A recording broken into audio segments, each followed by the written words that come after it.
Madam Chief Justice, all judges, ladies and gentlemen, let me begin by saying to the newly appointed judges, I congratulate you individually and collectively on your appointments. Indeed, as you assume your respective high offices as judges of the Court of Appeal, the Environment and Land Court, and the Employment and Labor Relations Court, mine is to ask you to serve the people of Kenya with unfailing integrity and commitment. Let your actions and decisions be guided slowly on unbiased and faithful application of the Constitution and our written laws, our principles and values as a nation, and the overriding interests of justice. My only advice to you is one, serve with dedication and with utmost fidelity to the oath that you have subscribed to.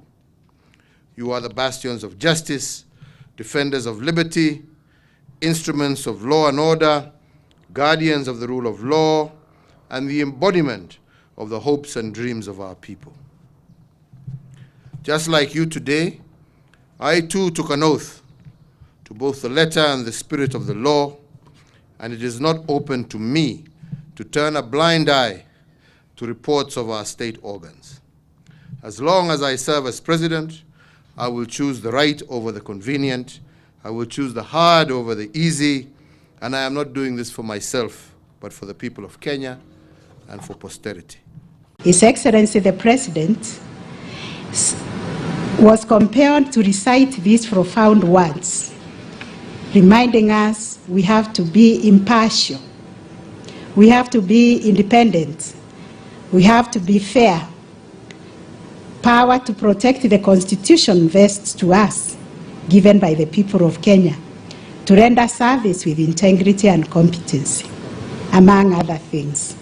These words should never depart our hearts, and the fact that the power to exercise that authority is donated to us by the people of Kenya. We should strive to be fair and expeditious in our work.